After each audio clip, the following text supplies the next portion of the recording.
You ever build a Lego tower so high, everyone stops to admire it, only for one tiny piece to wobble, and the whole thing comes crashing down? That's exactly what's happening to Pedro Pascal right now. Reports say Disney isn't just cutting ties, they're erasing him. Merchandise? Yanked. Streaming banners? Gone. Future appearances in billion-dollar franchises like Star Wars? Cancelled.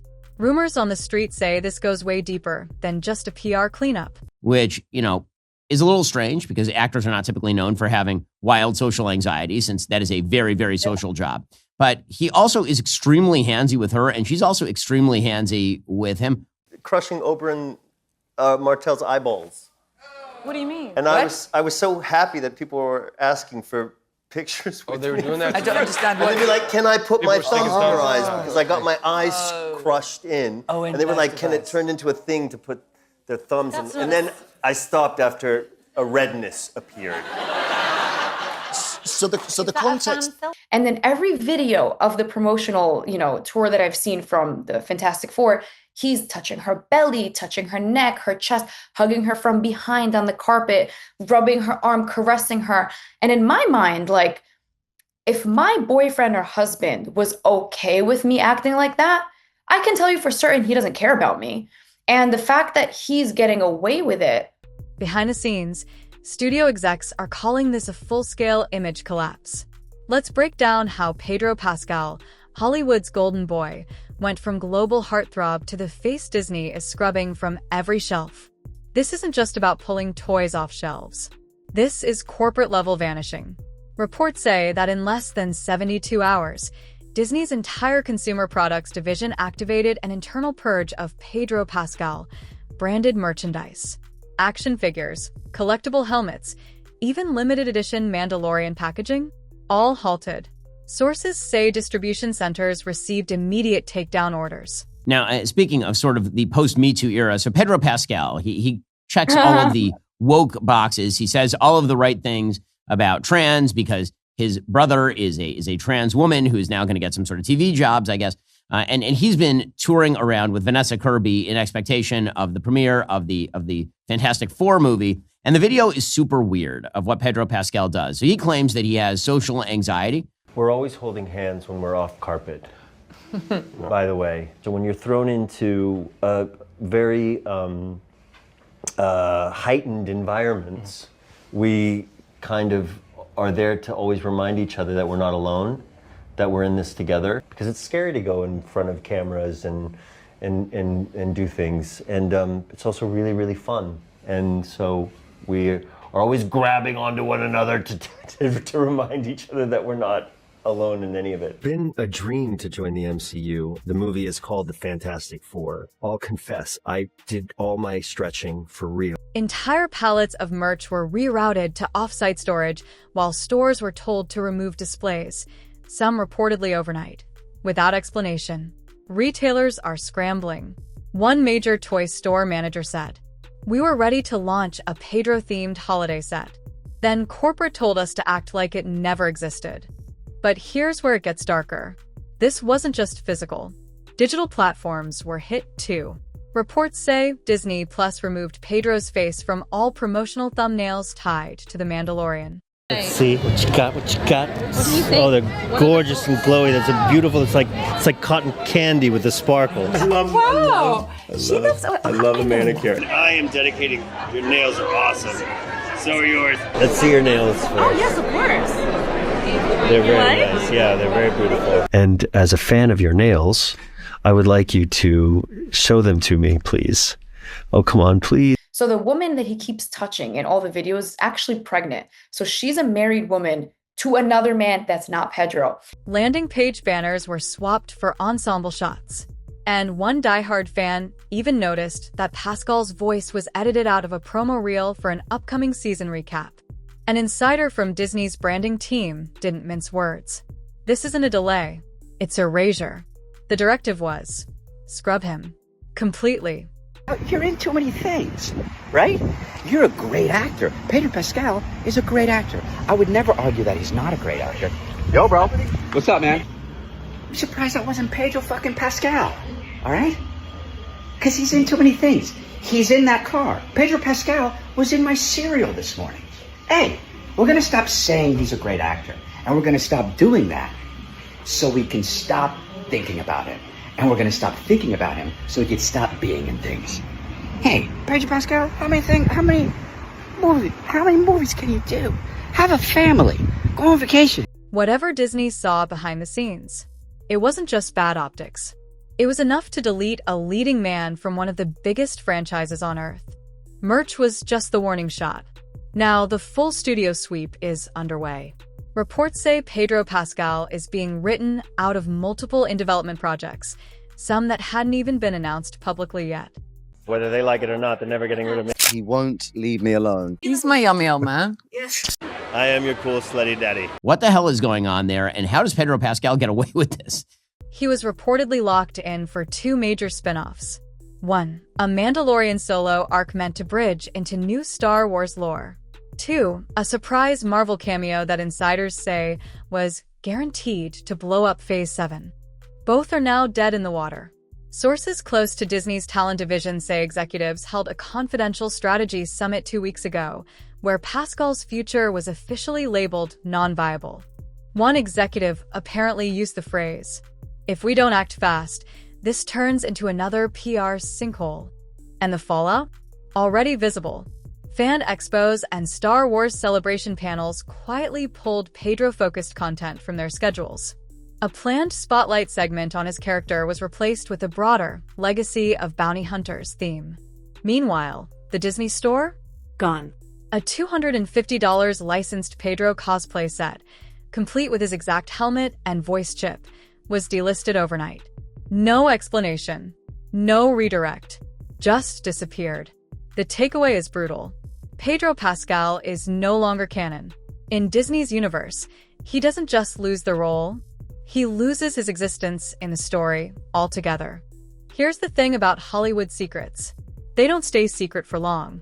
Rumors on the streets say multiple internal complaints were filed during Pedro's last few Disney productions, most of which were quietly logged but never addressed publicly.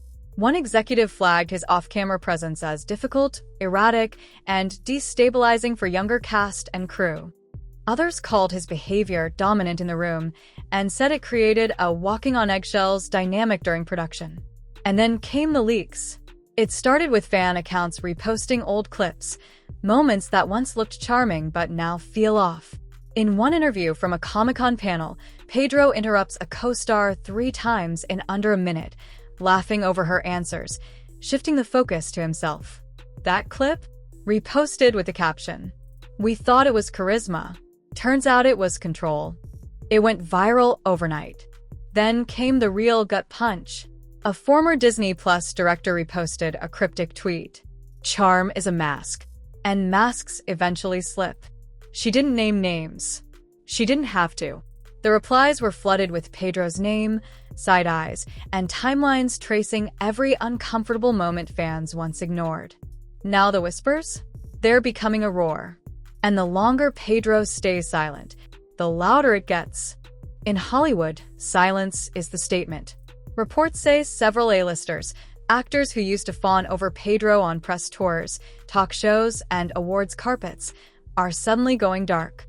Social sleuths noticed that one major actress, who shared the screen with him in a 2023 Oscar-nominated drama, quietly archived every single post of them together. No drama. No caption. Just gone. Another actor who once called Pedro a dream co-star during a Vanity Fair roundtable now unfollowed him. And that's just the start. The influencer world is following suit fast. TikTok creators who built followings off Pedro edits are either switching fandoms or going private. One top Pedro stan account, known for dreamy thirst traps and slowed-down voice edits, posted a final video with text overlay. When even the studios are distancing themselves, it's time to rethink. Meanwhile, podcast hosts who once treated Pedro as the internet's most unproblematic man are doing full episodes now dissecting the collapse. One podcast titled their latest drop, "The Pedro Pascal Illusion." Were we all just fooled? The shift is brutal. This isn't the quiet exit of a celebrity laying low. It's a mass disassociation campaign, And no one's offering him cover. Here's the thing, this didn't come out of nowhere. Pedro didn't explode overnight. He just finally got caught in the daylight. His brand was always curated with precision. The soft-spoken voice, the politically safe quotes, the subtle fan service, the "I'm just grateful" sound bites. But reports say that beneath the charm, there were recurring patterns, and people are finally zooming in. A 2023 panel interview where Pedro cuts off a younger actress mid-sentence and spins the attention back to himself, now being reposted as a classic power move. A red carpet video where his assistant flinches when he reaches toward her shoulder, slowed down, zoomed in, and now racking up millions of views. A live stream where he joked about being too intense on set, once seen as quirky, now clipped under captions like it was a confession, not a joke. And that's not all. Behind the scenes, reports say he was known for being hard to redirect and rehearsal dominant, which created a difficult power dynamic, especially with younger or less established co-stars. One former PR team member even told a tabloid, "We spent more time maintaining his image than building it, because if it cracked even a little, it would fall apart completely." And now, it's falling. Because when the cracks go ignored long enough, the whole foundation gives out. Pedro wasn't just a star. He was a religion. Entire corners of social media were built around Pedro Pascal worship. Tumblr threads worshipping his gentle chaos. Twitter stan accounts with bios like Pedro's emotional support latte. Etsy shops pumping out enamel pins, candles, and even temporary tattoos with his face on them. but now, it's dead silent. Reports say 2 of his largest fan accounts, each with over 200K followers, have completely shut down. The Pedro Pascal subreddit has flipped. Where it once praised his every facial expression, users are now compiling timelines, red flag moments, and old interviews where co-stars gave weird vibes. One top post reads, "This isn't cancel culture. This is called catching up to reality." Even the creators profiting off Pedro's face are backing out. Etsy sellers who made Pedro-themed merch have begun removing listings, with one shop owner saying, "I can't feel good selling someone's face when their image is imploding. What was once love has become disillusionment. And when a fandom turns like this, there's no getting it back." The parasocial bubble has popped, and what's left is silence and regret. Let's not forget, Pedro's team has tried to control the narrative before, but every attempt has only added to the pile. Last year's GQ spread was supposed to humanize him. Instead, critics called it emotionally manipulative fluff. That podcast where he opened up about his boundaries aged terribly once fans started pulling receipts. Even his social media is being picked apart, caption edits, deleted posts, and supportive tweets now being read as damage control. The audience isn't buying it, because once the public turns, even authenticity looks like performance. this isn't just a bad week. It's a reckoning. Pedro built an image that felt safe, warm, and above Hollywood chaos. But reports say the man behind the brand was never quite what he seemed. And now the public's seeing it. The contradictions, the curated interviews, the way everyone looked the other way until the brand became too big to protect. One viral tweet summed it up perfectly. Pedro didn't fall. We just finally stopped pretending he was floating. So now the big question, what happens next? Some say Pedro will retreat, go silent, disappear, and hope time does the cleanup. Others say his team is already plotting a rebrand, new project, new tone, new image. But here's the thing, reports say Disney's done. And when the mouse walks away, it's not just a bad look, it's a closed door. Pedro built a castle on charm, but the foundation cracked. And now, He's watching the whole thing collapse brick by brick. And honestly, no one's rushing in to help rebuild it.